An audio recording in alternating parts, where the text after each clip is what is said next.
বগুড়ার শেরপুরে দুটি ট্রাকের মুখোমুখি সংঘর্ষে ৫ পুলিশ সহ ৭ জন নিহত, আহত আরও ৫। বিচারকের সই জাল করে ভুয়া ওয়ারেন্টে নিরপরাধ ব্যক্তিকে জেল খাটানোর অভিযোগ, সত্যতা স্বীকার রাষ্ট্রপক্ষের আইনজীবীর, বিচার বিভাগীয় তদন্তের দাবি বিশেষজ্ঞদের। ঢাকা নিউ সুপার মার্কেট ভবনটি ঝুঁকিপূর্ণ দাবি করে ভেঙে ফেলার সিদ্ধান্ত ঢাকা দক্ষিণ সিটি কর্পোরেশনের, সংস্কারের জন্য সমন্বিত উদ্যোগ নেওয়ার পরামর্শ বিশেষজ্ঞদের। ভারী বৃষ্টি আর প্রবল বাতাসে নোয়াখালীর ৪৮,০০০ হেক্টর রূপা আমনের ব্যাপক ক্ষতি, দুশ্চিন্তায় কৃষক। ধান গাছ হেলে পড়লেও তেমন কোনো ক্ষতি হবে না বলছে কৃষি বিভাগ। এবং পাকিস্তানের বেলুচিস্তানের দুর্গম এলাকায় মাজারে বোমা হামলা, নিহত অন্তত ৫২ জন, আহত শতাধিক, আইএসের দায় স্বীকার।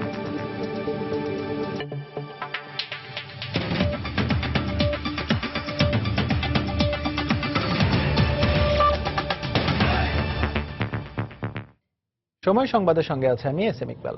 বগুড়ায় দুটি ট্রাকের মুখোমুখি সংঘর্ষে ৫ পুলিশ সদস্য সহ ৭ জন নিহত হয়েছেন। এতে আহত হয়েছেন আরও ২ পুলিশ সদস্য সহ ৫ জন। কুড়িগ্রাম পুলিশ লাইনস থেকে ট্রাকে করে মালামাল নিয়ে তারা ঢাকার রাজারবাগে যাচ্ছিলেন বলে জানিয়েছে পুলিশ। বগুড়া থেকে মাজিদুর রহমানের পাঠানো তথ্য ছবি নিয়ে ডেস্ক রিপোর্ট। শনিবার সন্ধ্যায় কুড়িগ্রাম পুলিশ লাইন্স থেকে বেতার বিভাগের পুরাতন কিছু মালামাল নিয়ে ট্রাকে করে ঢাকার রাজারবাগ আসছিলেন ৮ পুলিশ সদস্য। পথে রাত ১:৩০টার দিকে ঢাকা বগুড়া মহাসড়কের বগুড়ার শেরপুর উপজেলার মহিপুর বাজার এলাকায় বিপরীত দিক থেকে আসা অপর একটি সার বোঝাই ট্রাকের সঙ্গে পুলিশ বহনকারী ট্রাকটির মুখোমুখি সংঘর্ষ হয়। এতে ঘটনাস্থলেই পুলিশ সদস্য আলমগীর হোসেন, মোহাম্মদ শাহজাহান, সোহেল রানা ও পুলিশের সুইপার শ্যামল নিহত হন। আহত হন আরও ৮ জন। আমার সাইড দিয়ে আমি আসতেছি, আর অপর সাইডের গাড়ি মনে করেন আমার সাইডে চলে আসে। আমার আর যাওয়ার মতন জায়গা ছিল না। কুড়িগ্রাম থেকে আমাদের পুলিশের ৮ জন সদস্য ঢাকায় বিভিন্ন মালামাল নিয়ে আসার জন্য যাচ্ছিল। অন দ্য স্পটেই সেখানে ৪ জন মারা যায় এবং আহত ৮ জনকে শহীদ জিয়াউর রহমান মেডিকেল কলেজ হাসপাতালে নিয়ে আসার পথে আরও ৩ জন মারা যায়।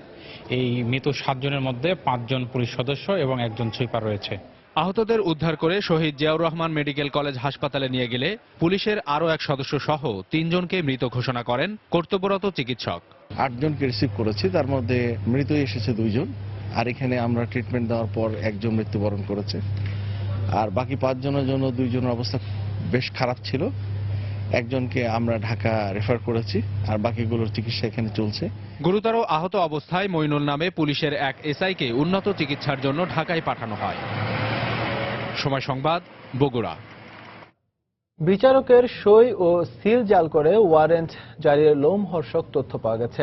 ভুয়া মামলা ও ওয়ারেন্টে গাইবান্ধার সুন্দরগঞ্জের চন্দন কুমার রায় নামের একজনের ১৪ দিন জেল খাটার পর ঢাকার যুগ্ম মহানগর দায়রা জজ প্রথম আদালতের বিচারকের কাছে ধরা পড়ে এ জালিয়াতির খবর। ঘটনাটি তদন্তে সিআইডিকে দায়িত্ব দেন আদালত। এর আগে শুধু গাইবান্ধার সুন্দরগঞ্জেই আরও ৮টি ভুয়া ওয়ারেন্ট জারির ঘটনা ঘটেছে বলে জানান রাষ্ট্রপক্ষের আইনজীবীরা। আইন বিশেষজ্ঞরা এ ঘটনার বিচার বিভাগীয় তদন্ত করে জড়িতদের দৃষ্টান্তমূলক শাস্তির দাবি জানিয়েছেন। আফজাল হোসেনের রিপোর্ট। আপনার বিরুদ্ধে মোহাম্মদপুর থানার একটা মামলা আছে।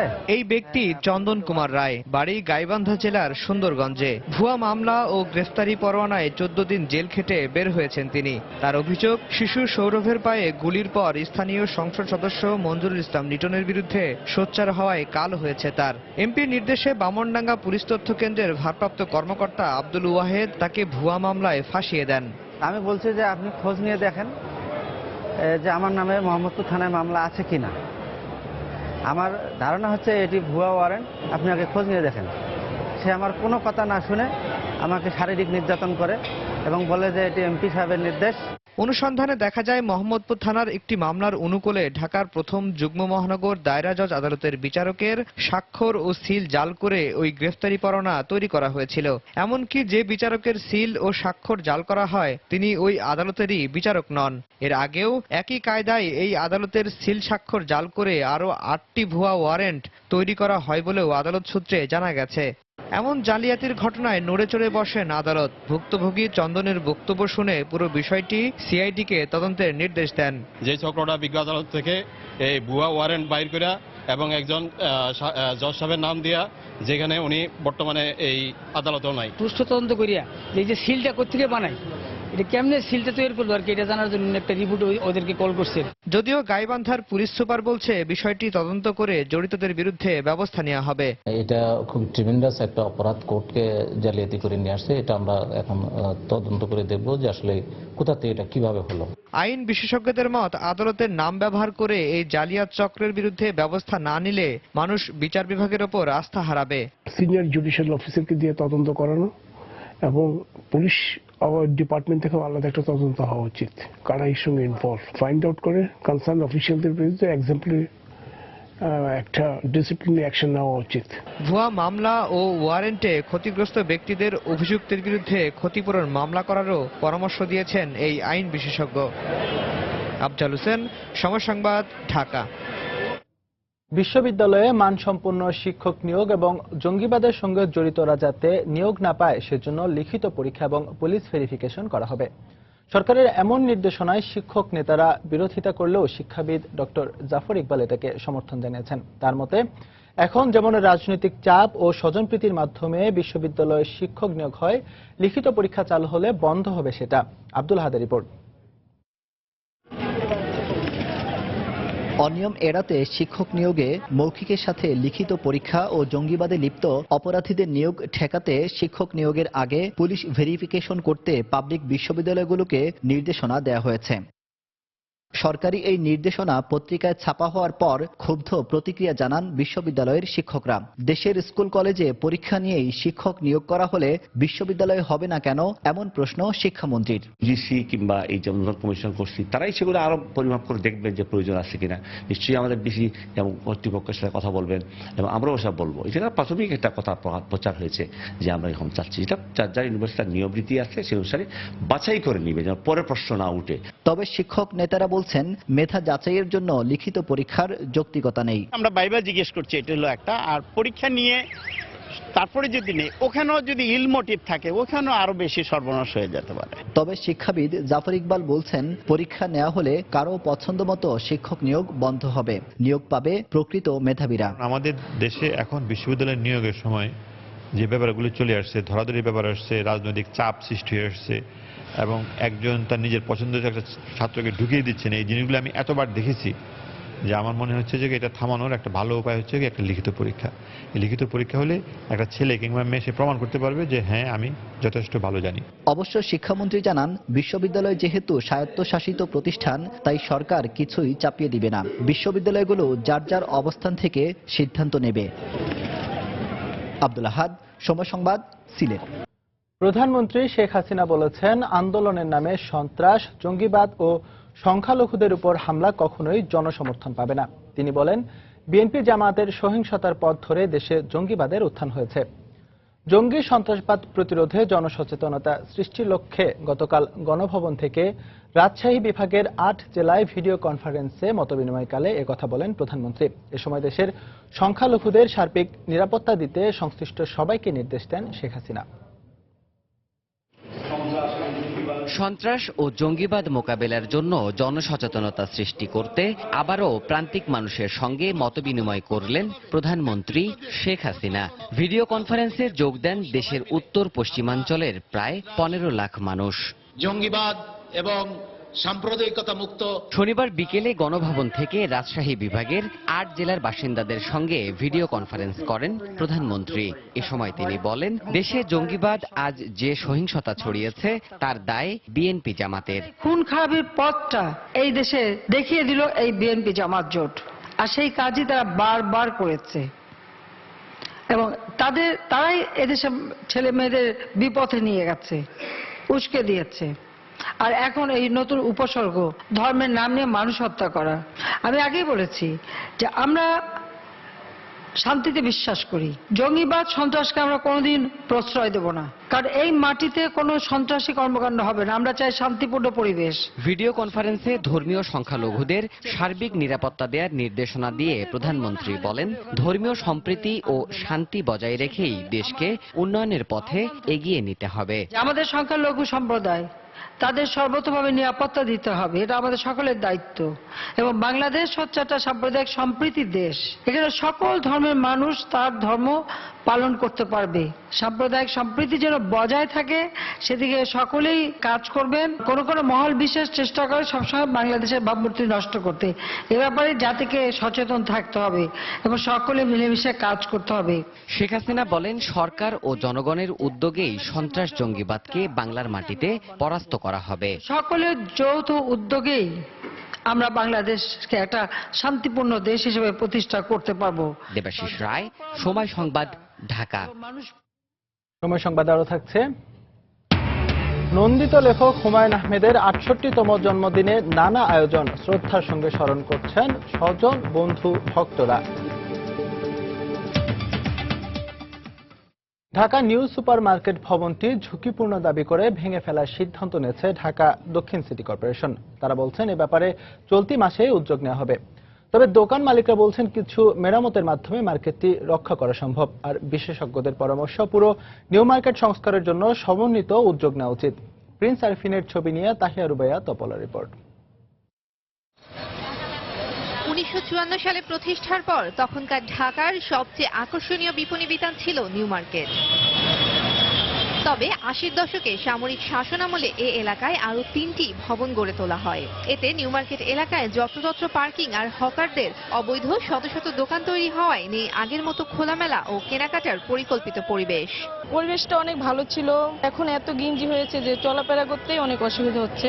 আগে যে সুন্দর সুব্যবস্থা ছিল কেনাকাটা এবং চলাফেরার জন্য, এটা এখন সে অবস্থা, পরিবেশটা এখন আগের মতো নাই। ২০০৭ সালে বুয়েটের একটি কমিটি ঢাকা নিউ সুপার মার্কেটের ভবনটিকে ঝুঁকিপূর্ণ হিসেবে চিহ্নিত করে ভেঙে ফেলার সুপারিশ করলেও ৯ বছরে তা কার্যকর করা হয়নি। অবশেষে গত ২০ অক্টোবর ঢাকা দক্ষিণ সিটি কর্পোরেশনের পক্ষ থেকে ভবনটি ৭ দিনের মধ্যে খালি করে দেওয়ার নির্দেশ দেওয়া হয়। নগর কর্তৃপক্ষ বলছেন দ্রুততম সময়ের মধ্যে ভবনটি ভেঙে ফেলা হবে। তবে দোকান মালিকদের দাবি, আংশিক মেরামতের মাধ্যমেই পুরো ভবনটিকে ঝুঁকিমুক্ত করা সম্ভব। একটা বেসরকারি প্রতিষ্ঠান দিয়ে আপনার এটাকে টেস্ট করা হয়েছে, ওই টেস্টের রিপোর্ট আসছে যে এটা রেকটিফিকেশন যোগ্য। নিউ সুপার মার্কেটটা অত্যন্ত ঝুঁকিপূর্ণ। বিভিন্ন ইনস্টিটিউট থেকে আমাদেরকে বলেছে খুব দ্রুত ব্যবস্থা নেওয়ার জন্য। আমাদের খুব প্রবলেম হচ্ছে, তাদেরকে আমরা বের করতে পারছি না। একেবারেই যদি তাদেরকে আমরা বোঝাতে না পারি, আমাকে হয়তো আলটিমেটলি আমাকে এনফোর্সমেন্টে যেতে হবে।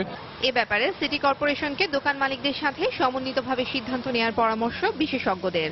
ডিটেইলিং অ্যাসেসমেন্ট করার পরে কিন্তু ভবনটা যদি আসলেই কোনোভাবে টিকে রাখা না যায়, তখন ভাঙার কথা আসবে। আর যদি টিকে রাখা যায় তাহলে আমরা রেট্রোফিটিং করব। নিউ সুপার মার্কেট ভবনটি ভেঙে নতুন করে গড়ে তোলা হলে পর্যাপ্ত পার্কিং সহ অন্যান্য নাগরিক সুবিধা নিশ্চিত করার আহ্বান জানিয়েছেন নগরবিদরা। সংশ্লিষ্টরা বলছেন, যেখানে বুয়েটের রিপোর্টে ৯ বছর আগেই নিউ মার্কেটের ভবনগুলোকে ঝুঁকিপূর্ণ ঘোষণা করা হয়েছে, সেখানে শুধুমাত্র বাণিজ্যিক উদ্দেশ্যে নতুন করে স্থাপনা তৈরি করা হলে তা এই এলাকার ঝুঁকি আরো অনেকটাই বাড়িয়ে দিবে। এই ক্ষেত্রে সমন্বিতভাবে পরিকল্পনা নিলে ঐতিহ্যবাহী এই বিপণী বিতানকে যেমন ঢেলে সাজানো সম্ভব, তেমনি দুর্ঘটনার আশঙ্কাও কমে যাবে অনেকটাই। তাহিয়া রুবাইয়া তপলা, সময় সংবাদ, ঢাকা। বাংলা সাহিত্যের জনপ্রিয় লেখক হুমায়ুন আহমেদের ৬৮তম জন্মদিন আজ। রাত ৫টা ১ মিনিটে ধানমন্ডির বাসায় কেক কেটে জন্মদিন উদযাপন করেন পরিবারের সদস্যরা। জন্মদিনের ঘরোয়া আয়োজনে নাট্যকার, গীতিকার ও অভিনয় শিল্পী সহ হুমায়ুন আহমেদের ভক্ত অনুরাগীরাও শুভেচ্ছা জানাতে আসেন।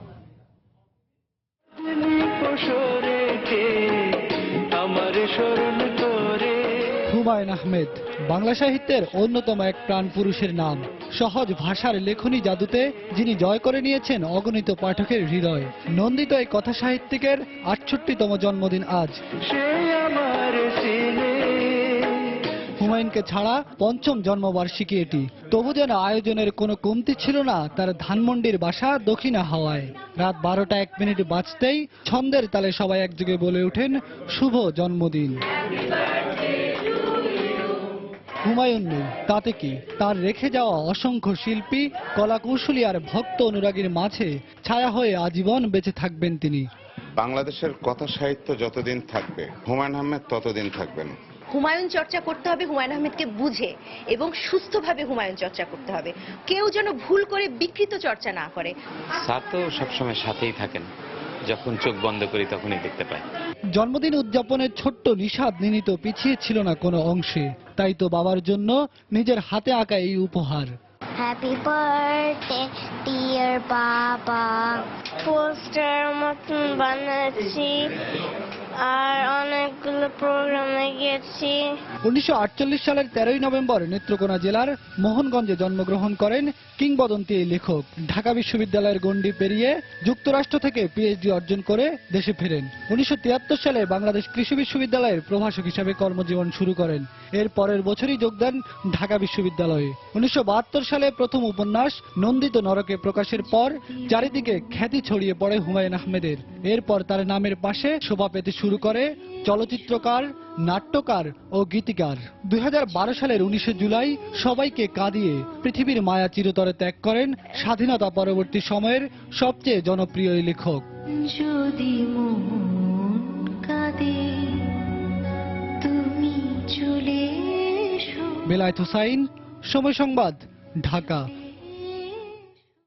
নন্দিত কথা সাহিত্যিক হুমায়ুন আহমেদের 68তম জন্মদিন উপলক্ষে গাজীপুরের নুহাশপল্লীতে নেওয়া হয়েছে নানা আয়োজন। এই মুহূর্তে সেখানে আছেন আমাদের রিপোর্টার তাফসির বাবু। আমরা এখন সরাসরি যোগ দিচ্ছি তার সঙ্গে। তাফসির।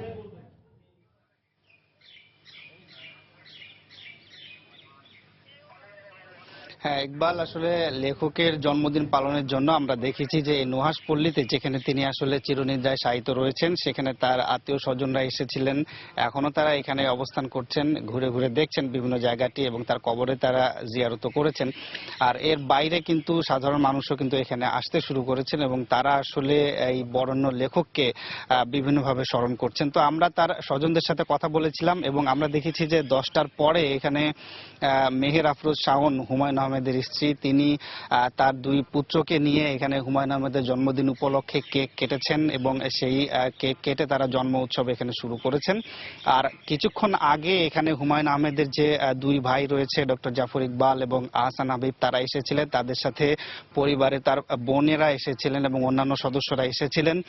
তারা এখানে এসেছেন এবং অশ্রু দিয়ে আসলে হুমায়ুন আহমেদকে স্মরণ করার চেষ্টা করেছেন এবং আমরা তাদের সাথে কথা বলে যেটি বুঝতে পারলাম যে তারা বলছেন যে হুমায়ুন আহমেদের মৃত্যুতে যে একটা শূন্যতা তৈরি হয়েছিল, সেই শূন্যতা তাদের মধ্যে এখনো রয়েছে। কিন্তু আজকে যেহেতু তার জন্মদিন, এই জন্মের মাধ্যমেই আসলে বাংলা সাহিত্যে ধীরে ধীরে যে অনেক উপন্যাস এবং নতুন একটি ধারা দিয়ে গেছেন, সেটিকে তারা এখন বলছেন যে এগুলোকে যেন সংরক্ষণ করা হয়।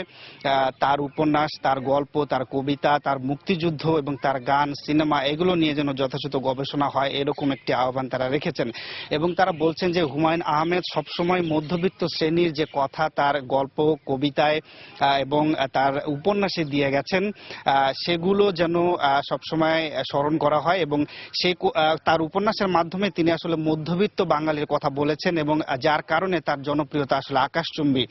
অনেক কঠিন কঠিন কথা, অনেক কঠিন কঠিন তত্ত্ব কথা তিনি খুব সহজেই তার উপন্যাসে বলে গেছেন এবং এখন তারা বলছেন যে তার যে জনপ্রিয়তা, সেটি তার উপন্যাসগুলো যেহেতু এখনো বিক্রি হচ্ছে, এখনো পাঠক তাকে স্মরণ করছে, সেটি আসলে তার জনপ্রিয়তা এখনো পর্যন্ত প্রমাণ করছে এবং তিনি আসলে আজীবন বাংলা সাহিত্যে তার নিজস্ব যে অবদান, সেটি নিয়ে টিকে থাকবেন।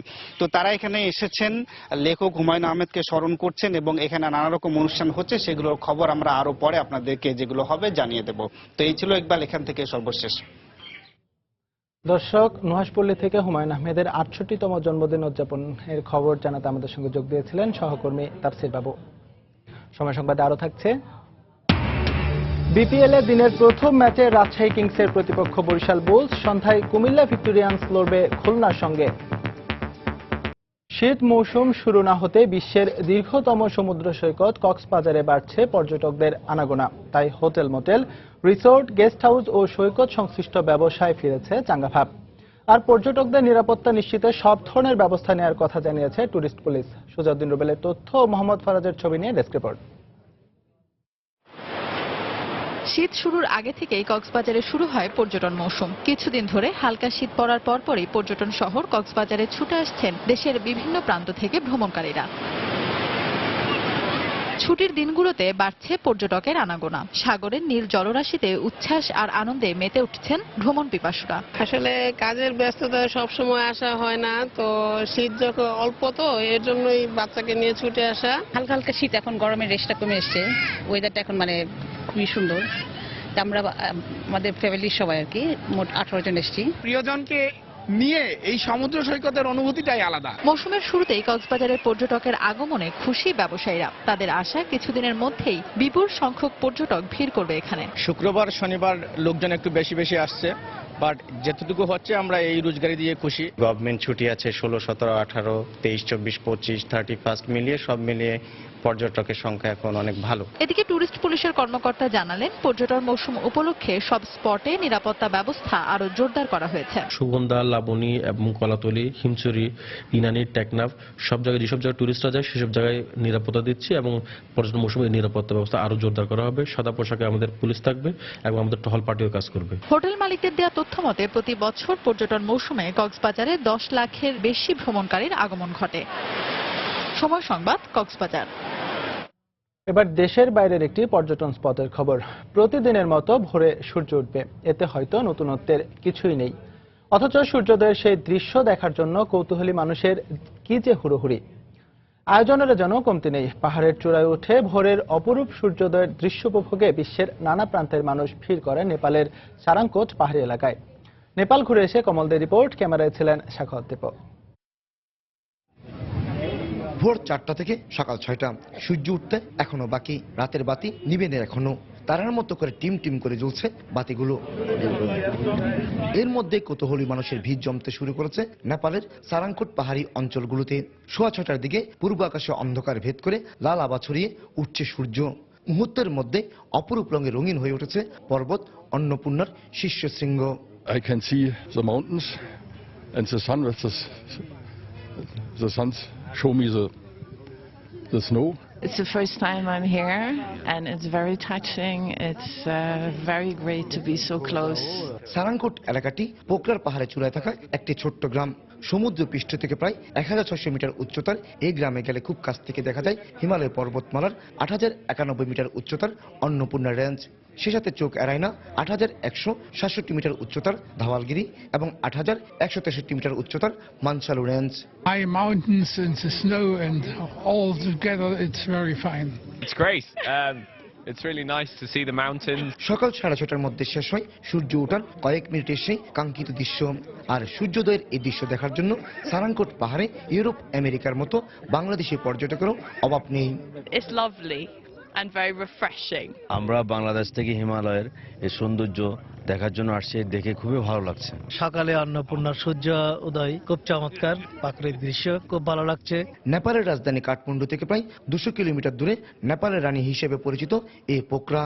আর পোকরার যে কোনো স্থান থেকে 40 মিনিটের যাত্রা সারাংকোটের। প্রকৃতির অপরূপ লীলাভূমি হিমালয় কন্যা নেপাল। সূর্য পূর্ব দিকে উঠল, তার প্রথম আলো এসে পড়ে পশ্চিমের এই পাহাড়গুলিতে। তখন পুরো অঞ্চল এক স্বর্গীয় রূপ নেয়। আর এই রূপ দেখার জন্য প্রতিদিন শত শত পর্যটক ভিড় করেন এই অঞ্চলে। নেপালের সারাংকোট এলাকা থেকে কমল দে, সময় সংবাদ।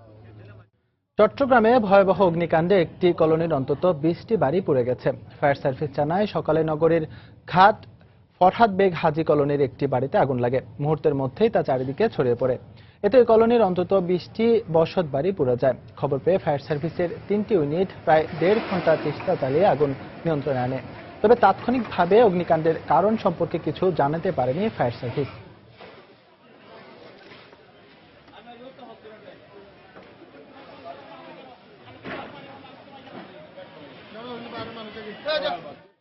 ছাদ থেকে দেখলাম যে আগুন জ্বলতেছে। ওখান থেকে দেখলাম, চিল্লি করলাম। তারপরে ওই যে আমার ছোট ভাইকে বললাম তাড়াতাড়ি ফায়ার ব্রিগেড টেলিফোন করার জন্য। আগুন লাগছে ওই সামনের বেসালার ঘর নাই, বেসালার ঘর থেকে। জায়গাটি অত্যন্ত জটিল, কারণ এখানে ফায়ার সার্ভিসের কোনো গাড়ি ঢুকতে পারে না এবং আশেপাশে কোনো জলাশয় নাই। এ পর্যন্ত আহত নিহতের আমরা কোনো সংবাদ পাই নাই। অর্থ বছরের প্রথম 4 মাসে রপ্তানি লক্ষ্যমাত্রা অর্জনে পিছিয়ে পড়েছে দেশের সবচেয়ে বড় রপ্তানি খাত তৈরি পোশাক শিল্প। বিশ্বজুড়ে নিরাপত্তা সংকট, ডলার ও ইউরোর দরপতন এবং বাংলাদেশের তৈরি পোশাকের এককভাবে শীর্ষ ক্রেতা যুক্তরাষ্ট্রের চাহিদা কমায় এর পেছনের কারণ বলে মনে করছে বিজিএমইএ। পরিস্থিতি মোকাবেলায় ডলারের দাম পুনর্নির্ধারণ এবং নিরবিচ্ছিন্ন গ্যাস ও বিদ্যুৎ চেয়েছেন তৈরি পোশাক শিল্প মালিকরা। বিস্তারিত হাজেরা শিউলির রিপোর্টে। নানা চ্যালেঞ্জের পরেও গেল অর্থবছরের লক্ষ্যমাত্রা ছাড়িয়ে রপ্তানিতে 10% বেশি প্রবৃদ্ধি অর্জন করে তৈরি পোশাক খাত। এই ধারাবাহিকতায় চলতি অর্থবছরে এ খাতে $30 বিলিয়ন লক্ষ্যমাত্রা নির্ধারণ করা হয়। তবে বছরের শুরুতেই গুলশানে হোলি আর্টিজান রেস্টুরেন্টে জঙ্গি হামলার ঘটনায় কিছুটা বিপাকে পড়ে এই শিল্প। বর্তমানে এই সংকট কাটলেও টাকার বিপরীতে ডলারের দরপতন, ব্রেক্সিট সহ বিশ্বে সাম্প্রতিক নানা পরিবর্তনে তৈরি পোশাকের দাম কমে গেছে। ফলে গত 4 মাসে রপ্তানিতে কাঙ্ক্ষিত প্রবৃদ্ধি অর্জন হয়নি এ খাতে। ব্রেক্সিট, ইউরোর দাম কমে গেল, পাউন্ডের দাম কমে যাচ্ছে, আমেরিকা ইলেকশন, এইসব মিলে তারপরে তো পৃথিবীতে একটা অস্থিরতা অবস্থা আছে সিকিউরিটি নিয়ে। এখন অর্ডার কম আসতেছে। তৈরি পোশাক শিল্প মালিকদের দাবি, ভিয়েতনাম, চীন, ভারত সহ প্রতিযোগী সব দেশ ডলারের বিপরীতে নিজস্ব মুদ্রার মান কমালেও ব্যতিক্রম বাংলাদেশ। এ অবস্থায় প্রতিযোগিতার সক্ষমতা ধরে রাখতে ও রফতানি লক্ষ্যমাত্রা পূরণে টাকার বিপরীতে ডলারের দাম বৃদ্ধি চান রপ্তানিকারকরা। এই মুহূর্তে আমাদের মূল চ্যালেঞ্জ হলো আমাদের প্রাইস সক্ষমতা কমে এসেছে প্রতিযোগী দেশের সাথে, বিশেষ করে ইন্ডিয়া, পাকিস্তান এবং অন্যান্য যে দেশ, তাদের কিন্তু মুদ্রার অবমূল্যায়ন হচ্ছে। বিশ্ব বাজারে যখন তেলের দাম কমেছে তখন সেখানে কিন্তু একাধিকবার রিভিউ করা হচ্ছে। যেভাবে আমাদের লক্ষ্যমাত্রায় পৌঁছানোর কথা সেভাবে হয়তো পৌঁছাতে পারবো না। কভার করতে পারতাম আমরা যদি আমরা নতুন ফ্যাক্টরি এখানে আসতো বা উৎপাদন ক্ষমতার বৃদ্ধি করতে পারতাম। টেক্সটাইল ইন্ডাস্ট্রি, সেখানে যদি গ্যাসের সরবরাহের নিশ্চয়তা দেওয়া হয় তাহলে এইখানে যে আন্তর্জাতিকভাবে যে চ্যালেঞ্জ আছে সেটা আমরা মোকাবেলা করে সামনের দিকে এগোতে পারবো। জুলাই থেকে অক্টোবর পর্যন্ত অর্থ বছরের প্রথম 4 মাসে $951 কোটি লক্ষ্যমাত্রার বিপরীতে তৈরি পোশাক রপ্তানি হয়েছে $882 কোটি। হাজার শিউলি, সময় সংবাদ, ঢাকা। সম্প্রতি বঙ্গোপসাগরে সৃষ্ট ঘূর্ণিঝড়ের প্রভাবে ভারী বর্ষণ ও বাতাসের কারণে নুয়ে পড়েছে নোয়াখালীর বিভিন্ন উপজেলার 47,800 হেক্টর রোপা আমন। আর জলবদ্ধতার কারণে ফসল পানিতে তলিয়ে থাকায় উৎপাদন নিয়েও শঙ্কায় জেলার কৃষকরা। তবে বাতাসের কারণে ধান হেলে পড়লেও তেমন কোনো ক্ষতি হবে না বলে মনে করছে জেলা কৃষি বিভাগ। সাইফুল্লাহ কামরুলের পাঠানো তথ্য ও জামাল উদ্দিনের তোলা ছবি নিয়ে ডেস্ক রিপোর্ট। বৃষ্টির ফ্লাডে আমাদের ধান সব নষ্ট হয়ে গেছে। আমি জনতা ব্যাংকের থেকে 60,000 টাকা লোন লইয়া শ্বাস করছি, কিন্তু আমার এই লোন দিবার মতো কোনো ইয়া নাই, ধানটা সব নষ্ট হয়ে গেছে। কিভাবে পাকা ধান ঘরে তোলার স্বপ্ন ধূলিসাৎ হয়ে যায় সে কথাই জানান নোয়াখালীর সদর উপজেলার ধর্মপুর ইউনিয়নের কৃষক হোসেন মাঝি। নোয়াখালী সদর, কোম্পানিগঞ্জ, হাতিয়া, সুবর্ণচর ও কবিরহাট উপজেলার বিস্তীর্ণ জমির যেদিকে তাকানো যায় মাইলের পর মাইল নুয়ে পড়ে আছে জমির ধান। বেশিরভাগেরই ফলন আসার আগেই ঝড়ো হাওয়ায় ঝরে গেছে শীষ। প্রচন্ড বাতাসকে উপেক্ষা করে যেগুলো টিকে আছে সেগুলোর অবস্থা খুবই নাজুক। এ অবস্থায় বিভিন্ন ব্যাংক ও এনজিও থেকে ধার দেনা করে আবাদ করায় ভবিষ্যৎ নিয়ে চরম দুশ্চিন্তায় কৃষকেরা। ধরেন 6,000 জমি চাষ করছি, ব্যাংকে তুলেছি 50,000 আর বুড়ি তুলেছি 70,000। ধানের অবস্থা এখন দুরবস্থা। আমার কি এমন অন্যজনের সবাই ধান লেগেছে, কোন ধান কোনো ব্যবস্থা এখন আমরা চাষ করে খামু এর কোনো ব্যবস্থা আমাদের ফলানের বাঁচাইতে মনে কোনো আসর ভাই। এখন থেকে মনে করেন আমার 3 কেজি জমির মানে ফসল এই বৃষ্টির বাদল লগে সব শেষ হয়ে গেছে। 3বার ধান রোপণ করছি, 3বার পরে ফসল পাইছি, তাও সামান্য। হাতিয়া ও সুবর্ণচর উপজেলায় কিছুটা ক্ষতি হলেও সার্বিকভাবে আমন উৎপাদনে তেমন কোনো প্রভাব পড়বে না বলে মনে করেন জেলার কৃষি সম্প্রসারণ অধিদপ্তরের কর্মকর্তা। যদি কৃষকরা পাকা ধানগুলা জরুরিভাবে কেটে ফেলে তাহলে ফসলের ক্ষয়ক্ষতি কম হবে। বড় সমস্যা হলো যে এখানে বর্গা চাষি বেশি, বর্গা মূল চাষি না থাকায় ফলে এখানে একটা সমস্যা। নোয়াখালী জেলা কৃষি সম্প্রসারণ অধিদপ্তরের তথ্য মতে চলতি মৌসুমে জেলার 9টি উপজেলায় 1,49,000 হেক্টর জমিতে রোপা আমন আবাদ করা হয়েছে। সময় সংবাদ, নোয়াখালী। রাজধানীর যাত্রাবাড়িতে 14 বছরের এক কিশোরীকে ধর্ষণের অভিযোগে আলমগীর নামের এক ব্যক্তিকে গ্রেফতার করেছে পুলিশ। এই ঘটনায় ওই কিশোরীর চাচি যাত্রাবাড়ি থানায় একটি মামলা দায়ের করেন। মামলার এজাহারে বলা হয়, বাসায় একা পেয়ে অজ্ঞাত আরও 2 যুবকের সহযোগিতায় অভিযুক্ত আলমগীর কিশোরীকে ধর্ষণ করে। পরে ধর্ষণের শিকার মেয়েটিকে ঢাকা মেডিকেলের ওয়ান স্টপ ক্রাইসিস সেন্টারে ভর্তি করানো হয়।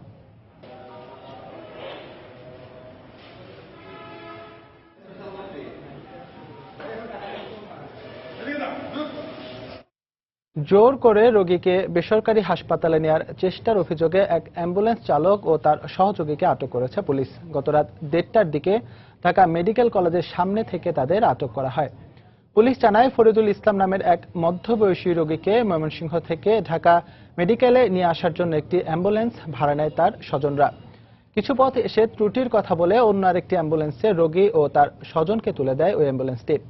ওই অ্যাম্বুলেন্সটি উত্তরা পর্যন্ত এসে থেমে যায়, রোগীকে ঢাকা মেডিকেলে নিয়ে আসতে অসম্মতি জানায়।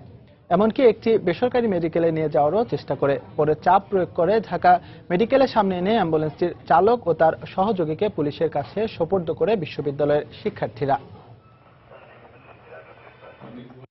সে আসবে ঢাকা মেডিকেলে না এসে উত্তরা কোনো এক ক্লিনিকে ঢুকাইছে। তারা রোগী পেশেন্টের সাথে যে লোক ছিল বারবার অনুরোধ করা সত্ত্বেও সে আসে নাই। পরে এখান থেকে ঢাকা ইউনিভার্সিটির কিছু স্টুডেন্ট ছিল, তাদের আত্মীয় স্বজন তাদের বারবার রিকোয়েস্ট করার পরে তারপরে আসছে এখানে। স্বভাবত পেশেন্ট যেখানে যাবে সেখানে না নিয়ে তার পছন্দ মতো ক্লিনিকে যায়, তারা তো রাখবেই। মানে এই অ্যাম্বুলেন্সের ড্রাইভারকে পেয়ে এরা কিছু কিল ঘুষি দিয়েছে, দিয়ে পুলিশের কাছে দিয়েছে। জানাবো দেশের বাইরের খবর। পাকিস্তানের বেলুচিস্তান প্রদেশের একটি মাজারে বোমা হামলায় অন্তত 52 জন নিহত হয়েছেন, আহত হয়েছেন শতাধিক। শনিবার এ হামলা চালানো হয়। হামলার পরপরই এক বিবৃতিতে এর দায় স্বীকার করেছে জঙ্গি গোষ্ঠী আইএস। এদিকে দুর্গম এলাকা হওয়ায় ব্যাহত হচ্ছে চিকিৎসা সেবা। আবারও বোমা হামলা, আবারও রক্তাক্ত হলো পাকিস্তান। সন্ত্রাসীদের বোমা হামলার শিকার এবার বেলুচিস্তানের প্রত্যন্ত খুজদার জেলার শাহ নুরানি মাজার। প্রত্যক্ষদর্শীরা জানান, প্রতিদিনের মতো শনিবার সন্ধ্যায় মাজারে ধর্মীয় আচার অনুষ্ঠানে অংশ নিতে জড়ো হন স্থানীয়রা। হঠাৎই কিছু বুঝে ওঠার আগেই বিস্ফোরণে কেঁপে ওঠে পুরো মাজার এলাকা। মুহূর্তেই রক্তাক্ত পুরো এলাকা। হামলার পরপরই হতাহতদের উদ্ধারে ঘটনাস্থলে পৌঁছায় পুলিশ। উদ্ধার এবং চিকিৎসা সহায়তায় মোতায়েন করা হয় সেনাবাহিনী। তবে এলাকাটি দুর্গম হওয়ায় এবং আশপাশে কোনো হাসপাতাল না থাকায় আহতদের চিকিৎসা সেবা ব্যাহত হচ্ছে। আহতদের চিকিৎসায় জরুরি অবস্থা জারি করা হয়েছে করাচির হাসপাতালগুলোতে। এদিকে হতাহতদের খোঁজে হাসপাতালে ভিড় করছেন স্বজনরা। আমার ভাই সেখানে ছিল, তাকে খুঁজে পাচ্ছি না। আমরা মাজারেও গিয়েছিলাম কিন্তু তার সন্ধান পাইনি। আমি টেলিভিশনে হামলার খবর পেয়েছি। আমার পরিবারের বেশ কয়েকজন সদস্য সেখানে ছিল, এখন তাদের খুঁজেও পাওয়া যাচ্ছে না। হামলার পরপরই এক বিবৃতিতে এর দায় স্বীকার করেছে জঙ্গি গোষ্ঠী আইএস। অন্য কর্মকার, সময় সংবাদ। যুক্তরাষ্ট্রে বিভিন্ন শহরে ট্রাম্প বিরোধী বিক্ষোভ অব্যাহত রয়েছে। নিউ ইয়র্কের ইউনিয়ন স্কয়ার পার্কে জড়ো হয়ে বিক্ষোভ শুরু করেন শত শত ট্রাম্প বিরোধী বিক্ষোভকারীরা। এরপর শান্তিপূর্ণভাবে তারা ম্যানহাটনের ট্রাম্প টাওয়ারের দিকে অগ্রসর হতে থাকেন। এ সময় বিক্ষোভকারীদের হাতে ট্রাম্প বিরোধী নানা ধরনের প্লেকার্ড দেখা যায়। একই সঙ্গে নির্বাচনের ফলাফলকে অগ্রহণযোগ্য উল্লেখ করে তা বাতিলেরও দাবি জানান বিক্ষোভকারীরা। নিউ ইয়র্ক ছাড়াও এদিন লস অ্যাঞ্জেলস এবং শিকাগোতেও ট্রাম্প বিরোধী বিক্ষোভ হয়। এর আগে শুক্রবার ওরেগন রাজ্যের পোর্টল্যান্ডে ট্রাম্প বিরোধী বিক্ষোভ সহিংসতায় রূপ নিলে পুলিশ ও বিক্ষোভকারীদের মধ্যে সংঘর্ষে এক পর্যায়ে গুলিবিদ্ধ হন এক বিক্ষোভকারী। এছাড়াও গ্রেফতার করা হয় অন্তত 26 বিক্ষোভকারীকে।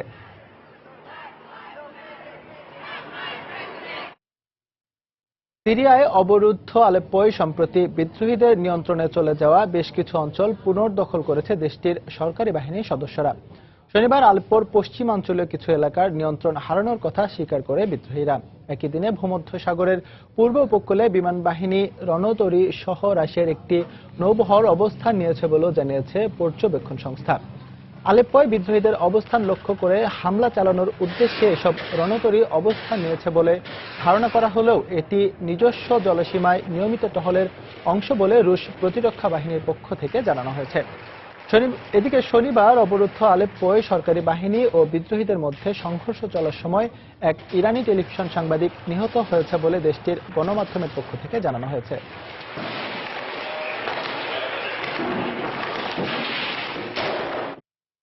এবার খেলার খবর জানাবো বিপিএল প্রসঙ্গ। দিনের প্রথম ম্যাচে রাজশাহী কিংসের বিপক্ষে মাঠে নামবে বরিশাল বুলস। শেরেবাংলা স্টেডিয়ামে ম্যাচটি শুরু হবে দুপুর 2টায়।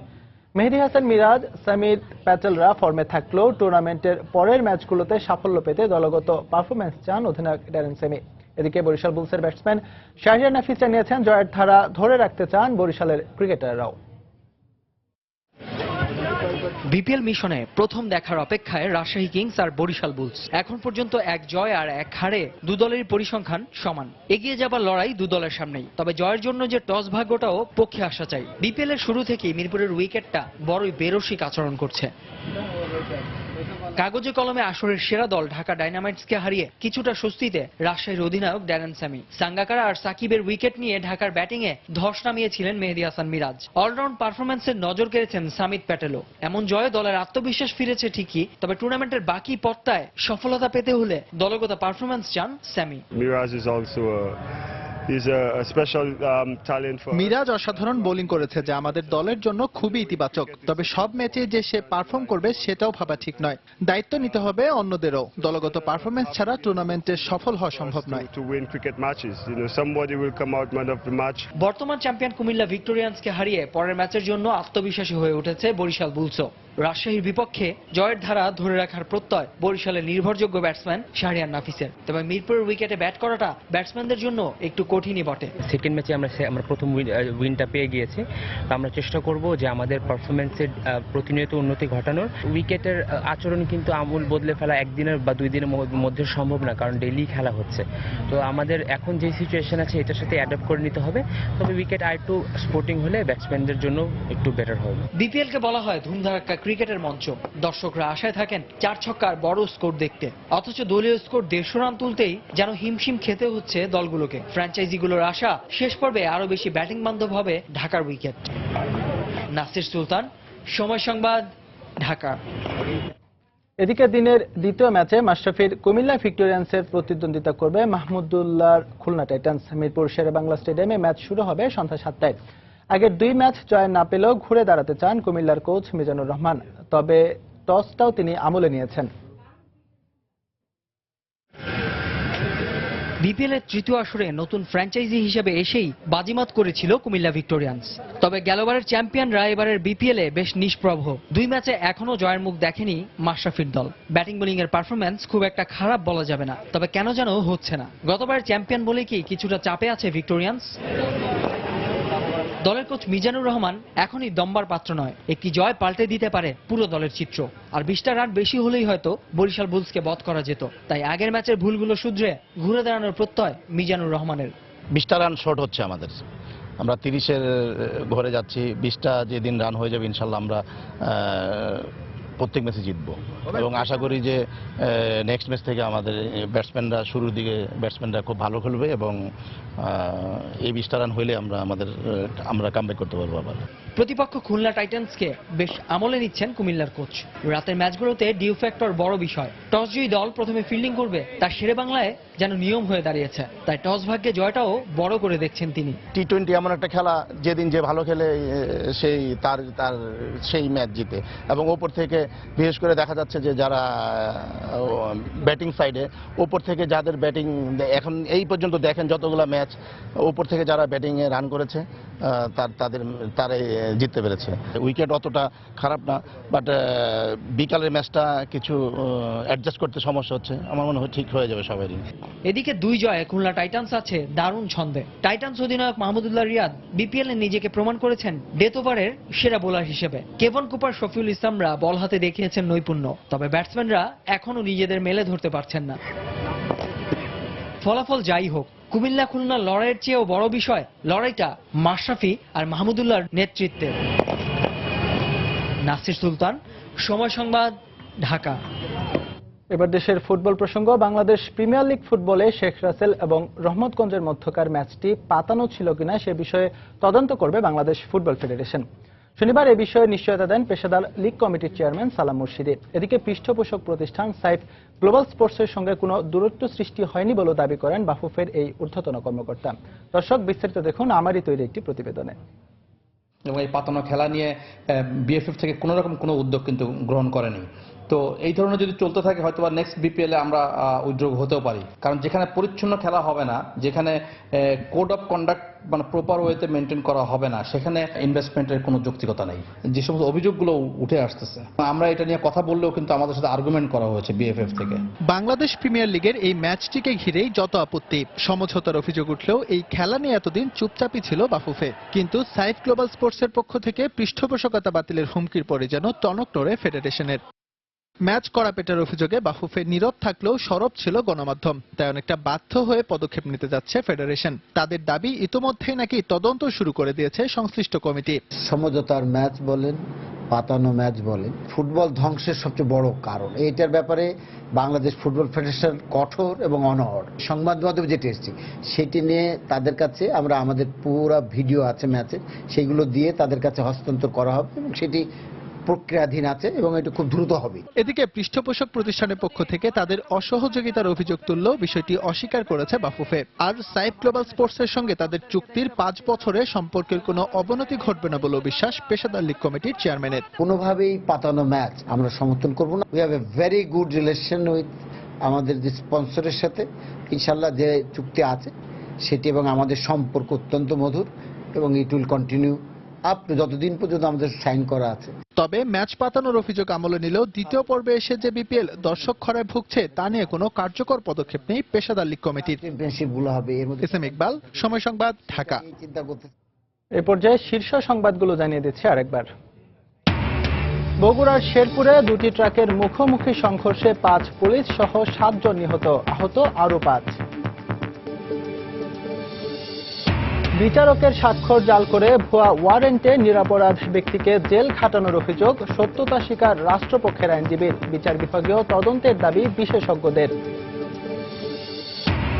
ঢাকা নিউ সুপার মার্কেট ভবনটি ঝুঁকিপূর্ণ দাবি করে ভেঙে ফেলার সিদ্ধান্ত ঢাকা দক্ষিণ সিটি কর্পোরেশনের। সংস্কারের জন্য সমন্বিত উদ্যোগ নেওয়ার পরামর্শ বিশেষজ্ঞদের। ভারী বৃষ্টি আর প্রবল বাতাসে নোয়াখালীর 48,000 হেক্টর রোপা আমনের ব্যাপক ক্ষতি। দুশ্চিন্তায় কৃষক, ধান গাছ হেলে পড়লেও তেমন কোনো ক্ষতি হবে না বলছে কৃষি বিভাগ। এবং পাকিস্তানের বেলুচিস্তানের দুর্গম এলাকায় মাজারে বোমা হামলা, নিহত অন্তত 52 জন, আহত শতাধিক। আইএসের দায় স্বীকার। দর্শক, এই ছিল এখনকার মতো। যে কোনো খবর পেতে ভিজিট করুন সময়নিউজ.tv। যে কোনো বাংলা লিংক, রবি ও এয়ারটেল নম্বর থেকে সময় সংবাদের খবর এবং অনুষ্ঠান সূচি সম্পর্কে জানতে এবং যে কোনো তথ্য সময় সংবাদকে জানাতে ডায়াল করুন 16242 নম্বরে। এছাড়া এইমাত্র পাওয়া খবর আপনার মোবাইল ফোনে পেতে SMS করুন *PN লিখে পাঠিয়ে দিন 16242 নম্বরে। সঙ্গেই থাকুন সময়ের।